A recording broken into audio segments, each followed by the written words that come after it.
My name is Karen, and at 32 years old, I find myself reflecting on the transformative events of the past few months. 6 months ago, I faced a heart-wrenching loss with the passing of my grandfather, who had been my steadfast guardian and mentor throughout my life.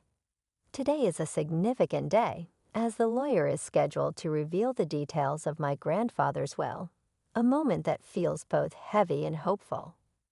Seeking comfort during this emotional time, I am grateful for the presence of my sister Helen, who is 3 years older than me. We share a bond forged in adversity, having lost our parents in a devastating accident 22 years ago. Since that tragic day, our grandparents have taken us under their wings, showering us with love and guidance. However, our family felt the sting of loss again when our grandmother died from an illness, leaving us in the caring but increasingly fragile hands of our grandfather. His health declined over the years, and out of deep concern, I moved into an apartment close to his home to ensure I could visit him regularly. Despite my frequent visits, he would often chide me playfully, claiming it was unbecoming for a grown woman to keep returning to her childhood home. Nonetheless, he always greeted me with a smile, his warmth undiminished by the trials of age. Then during a routine visit, a dire turn of events unfolded. I found my grandfather in severe pain at his doorstep. Frantically, I called for an ambulance, but despite the swift response, he passed away suddenly.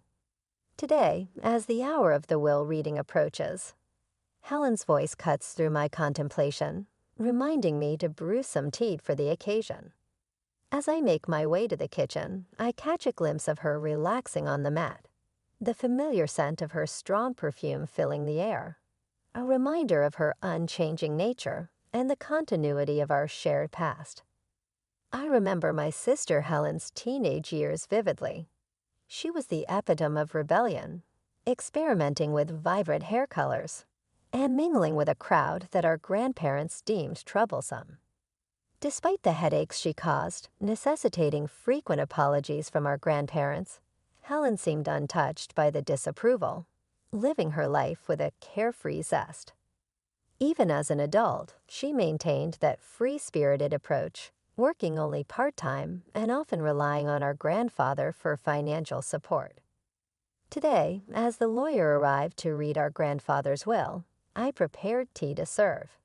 Helen offered a formal greeting that filled the room, acknowledging the gravity of the moment. The lawyer, with his gentle demeanor reminding me of grandfather, accepted the tea and began to disclose the contents of the will. The document revealed that Helen was to inherit a staggering $30 million, while I bequeathed our family home and the land it stood on. Upon learning about her fortune, Helen burst into laughter, a reaction that left me standing in silent astonishment at the unexpected disparity in our inheritances. While Helen received a literal fortune in cold hard cash, I was left with what appeared to be nothing more than an ancient rundown house. The irony of the situation wasn't lost on me, and I couldn't help but chuckle quietly at the stark contrast in our fortunes. "How fitting for someone as plain as you," Helen teased, her laughter still resonating through the room. I tried to defend the value of my inheritance by pointing out the considerable size of the land that came with the house. "It's not just the house, there's also the land," I countered. Helen snorted dismissively at my comment. The potential value of the land in such a remote, seemingly forgotten place clearly didn't escape her, yet her preference was clear. "I would have preferred the cash," she remarked with a smirk, clearly pleased with her lot. The complexity of our inheritances mirrored the differences in our personalities and choices, adding a layer of bittersweet humor to the whole ordeal. Reflecting on the distribution of my grandfather's will, I couldn't help but feel a tinge of disappointment mixed with surprise. "I guess Grandpa really had a soft spot for me," I said, trying to mask the uncertainty in my voice. I reasoned with myself that perhaps he intended for me to preserve the cherished family home and land, a place rich with memories of him and my grandmother. "That's pretty awesome, isn't it?" remarked my boyfriend Alex, catching me off guard with his reaction as I relayed the details of my inheritance.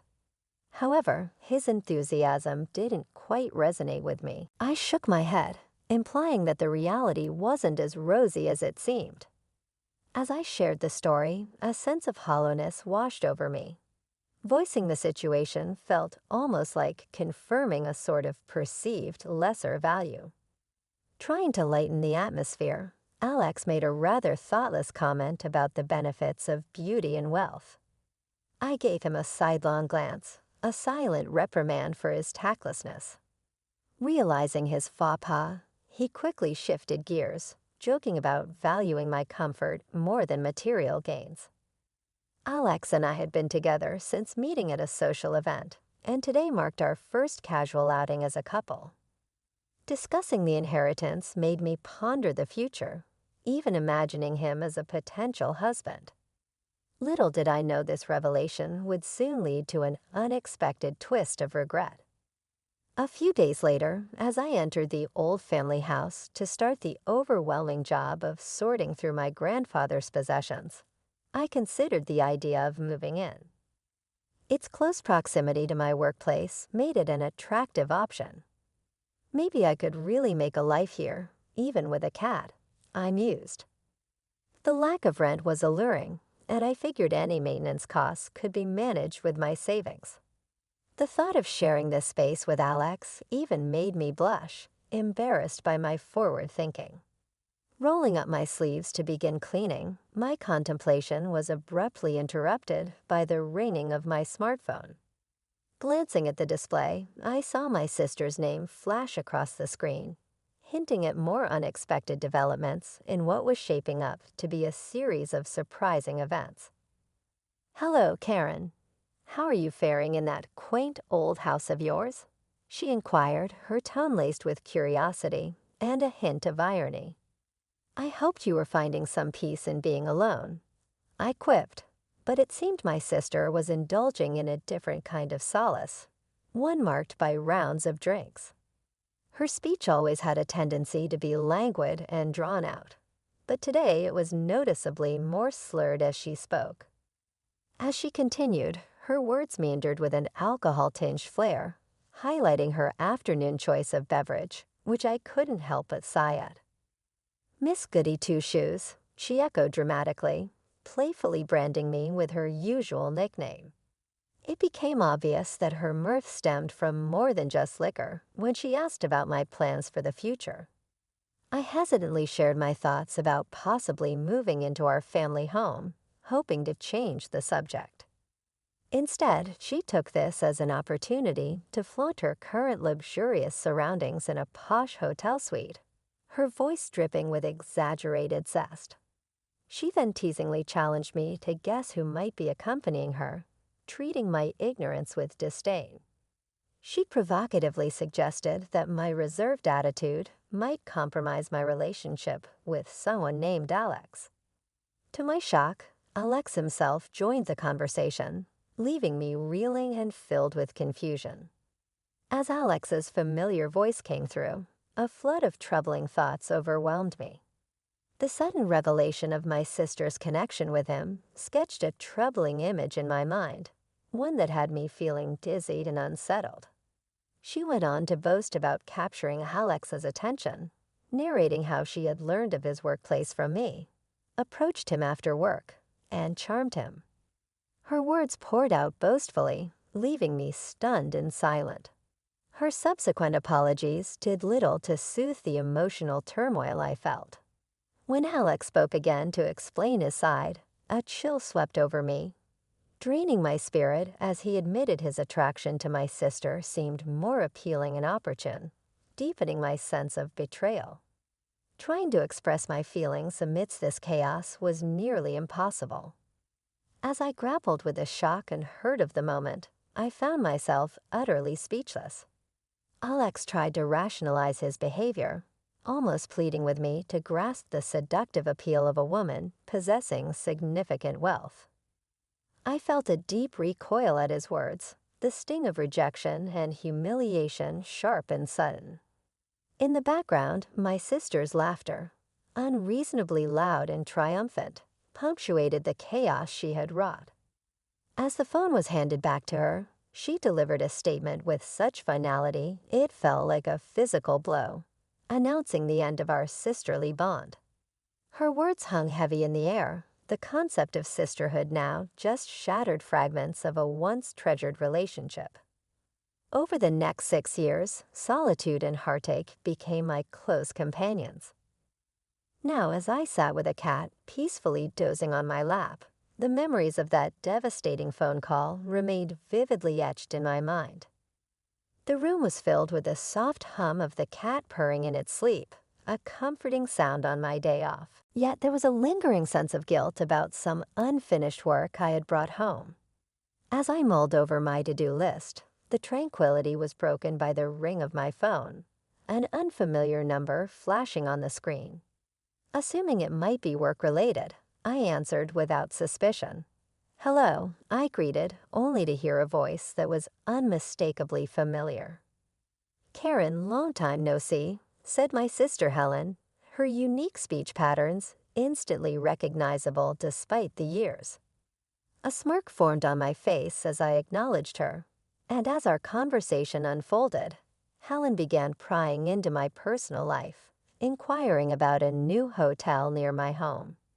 I chose to keep the details to myself, deflecting her questions. The conversation took a surprising turn when Helen confessed her financial woes, revealing that she had blown through her entire inheritance in just 4 years. Even Alex, who had remained by her side, was now in debt. As I listened to Helen's request for a loan, my initial annoyance faded into a profound sense of detachment. I responded with calm, bringing up the consequences of her actions in the past, which prompted a flood of memories from 6 years ago, the day Alex ended our relationship. Devastated, I found comfort in an old painting I had given to my grandfather as a child. During a moment of introspection, I discovered a hidden note behind the painting, a letter addressed to me from my grandfather, written shortly before his death. In the letter, my grandfather explained the reasons behind the seemingly uneven distribution of his estate, emphasizing his deep appreciation for my constant care and presence in his final years. This revelation brought clarity to any lingering questions about favoritism and provided much-needed closure. It reassured me about my grandfather's intention, confirming that the distribution was a testament to the enduring bonds within our family and highlighting the true significance behind his decisions. As I digested the contents of the letter, a shiver ran down my spine at the realization that I could have easily missed this crucial message. Despite the clarity it brought, I still found myself deeply hurt by Helen's cruel words from that time. Although I had a strong connection with my grandfather, a twinge of jealousy lingered as I continued to read. Helen, it seemed, was not satisfied with a simple share of the inheritance. Her greed was pervasive, extending even to her role as a granddaughter. The letter starkly illuminated her actions, how she had not only squandered her inheritance, but also manipulated situations to her benefit, including taking Alex away from me. This acknowledgement from my grandfather, though painful, was a necessary insight into the dynamics that had long influenced our family's interactions. Feeling a duty to my grandfather's intentions, I had arranged to meet with Alex to discuss the inheritance. My grandfather's will had been crafted thoughtfully, seemingly granting Helen the larger share at first glance. However, a hidden detail in his letter revealed more. The land I received was expected to grow significantly in value due to urban development nearby. As I read through the letter, my eyes widened with surprise. Grandpa had suggested I could either live on the land if I felt emotionally attached to it, or sell it for a substantial profit when its value increased. His main wish was for my happiness. When I shared this revelation with Helen, she scoffed disdainfully and dismissively called me an old hag. Despite her reaction, I decided to heed our grandfather's advice. I lived in the house for a while, and once I was married and the land's value had risen sufficiently, I sold it. When Helen later approached me for a loan, I firmly told her I wouldn't lend her any money. In her frustration, she audaciously offered to return Alex to me as a bargaining chip. That was the last straw. I unleashed years of pent-up frustration, telling Helen how much her ingratitude repulsed me. I disowned her as my sister, making it clear I was already happily married and had no desire to see Alex again. I ended the conversation, blocked her calls, and apologized to my cat for the emotional upheaval. Unwilling to let go, Helen and Alex mistakenly stormed into what they thought was still my house, causing havoc. The police were called as they destroyed several items. It was then revealed during their questioning that they had previously committed marriage fraud to extract money. Both were arrested and faced charges that could lead to prison time. This final incident underscored the toxic dynamics that had escalated over the years, affirming my decision to cut ties and move on from the destructive relationship with my sister. Having successfully proven my lack of involvement after selling the land and severing ties with Helen, my husband came to pick me up from the police station. As we navigated the bustling corridors, we saw Helen and Alex, both looking distraught and barely recognizable, being escorted to another part of the facility. A wave of melancholy washed over me, seeing how far things had deteriorated, but the warmth of my husband's presence offered a comforting contrast. As we stepped outside into the crisp air, my husband's concerned gaze met mine. "Are you okay?" he asked, his voice laden with worry. I responded with a reassuring smile and placed his hand on my belly, feeling the gentle kick of our unborn child. "I have you and our baby right here," I said, the words not just a reassurance to him, but a reminder to myself of the new priorities in my life. The ride home was quiet, but filled with an unspoken understanding and comfort. We didn't need to discuss what had just transpired. We were both just relieved to be moving past the chaos. As we drove, I looked out the window, watching the scenery blur past, and reflected on the tumultuous events that had unfolded over the years. It dawned on me how life had thrown such unexpected challenges my way. And yet here I was, with a partner who stood by me and a new life blossoming inside me. The stark contrast between my current state of peace and the turmoil of the past highlighted a profound truth about the human experience. Adversity is not just about the hardships themselves, but what we choose to carry forward from them. The ordeal with Helen and Alex was painful and fraught with betrayal, yet it also served as a pivotal point for me to reassess what truly mattered. It wasn't the monetary value of the inheritance that held weight. It was the lessons of love, resilience, and forgiveness that I would take away from the experience. As we arrived home, I felt a deep sense of gratitude for the stability and love that awaited me. Stepping through the door, my husband and I were greeted by the quiet comfort of our living space, a stark contrast to the stark and sterile environment of the police station. It was in this sanctuary that we would prepare for the arrival of our child, in a home filled with love and devoid of the shadows of the past. Over the next few months, as my belly grew and the baby's kicks became stronger, I often found myself thinking about the kind of world I wanted our child to inherit. It was a world where love and integrity stood at the forefront, where family was about support and understanding, not conflict and greed. I realized that teaching our child about these values started with how I lived my own life. The decision to let go of bitterness and focus on building a nurturing environment was not just for my own peace, but was a foundational step in crafting the legacy I would leave for the next generation. As I moved forward, every step felt lighter, each day brighter, with my husband by my side and the future ahead. I looked forward to the days when we could teach our child about the true essence of wealth. It wasn't measured in dollars and property, but in the moments of laughter shared, the hugs exchanged, and the unconditional love that bound us together.